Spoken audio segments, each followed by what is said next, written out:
Co jsou antinutrienty? Tak antinutrienty jsou látky, které jsou zejména obsažené v různé rostlinné stravě, v naší stravě, kterou běžně jíme.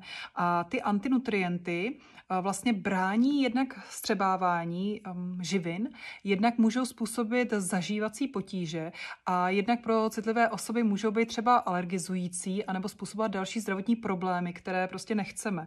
A proto je dobré se zaměřit, kde ty antinutrienty jsou třeba, a zaměřit se na to, jak je odstranit, protože většina z nich se naštěstí dá odstranit. Oni totiž v té rostlině mají nějaký důvod a většinou se nacházejí, světe div se, v semenech, v semínkách a oříškách a podobně.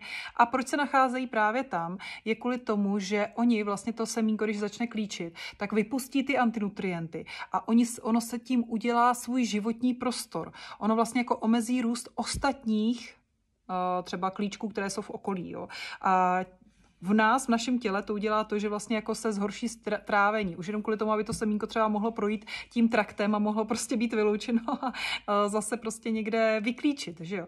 Takže ty antinutrienty jsou takovéhle složky, které té rostlině pomáhají přežít a bránit se proti predátorům. Takže dost často jsou v semínkách, anebo jsou v té rostlině jako takové, hodně koncentrované. Třeba rebarbora, to není semínko, že jo, to je prostě list, takový jako řapík, používáme z něho, že jo. A tam je ten antinutrient třeba kyselina šťavelová. Ta kyselina šťavelová má schopnost vázat vápník, takže ona nám brání vstřebávání vápníku, nebo ne vstřebávání, ale naváže na sebe vápník a potom vlastně ho vylučuje z těla ven. No a tam jde o to, že prostě my tady ztrácíme vápník za prvý a za druhý je tady zvýšená možnost tvorby oxalátovo-vápenatých kamenů z kyseliny šťavelové. A to je prostě taky jako úplně jako nechceme. Proto víme, že ty šťavelany můžeme přijímat v určité množství, ale ne úplně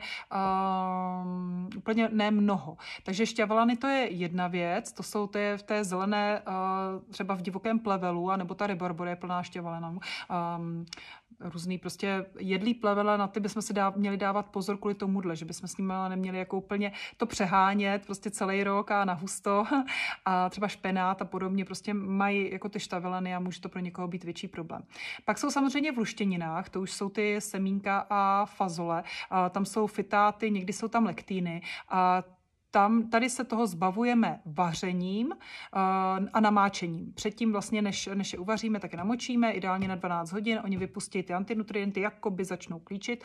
A oni nevyklíčejí úplně, ale zbaví se těch složek. A pak, když my je uvaříme ještě k tomu, tak prostě už to není pro naše tělo tak náročné na to zpracování. Pak můžou to být různý třísloviny, to je často záležitost třeba čajů a nebo nějakých bylin, které jsou stahující. A ten stahující účinek zase prostě zpomaluje trochu trávení, snižuje vstřebávání železa a právě taky to není úplně jako třeba ideál pro naše trávení. Zase to může se použít zase pro terapeutický určitý účel, jo? Že vlastně když máme třeba nějaké průjmy a nebo prostě nějaký jakoby krvácivý stavy, tak ty třísloviny udělají to, že vlastně stáhnou ten problém, stáhnou tu vodu a tím pádem vlastně tam neprobíhá takových jako únik třeba těch tekutin a podobně.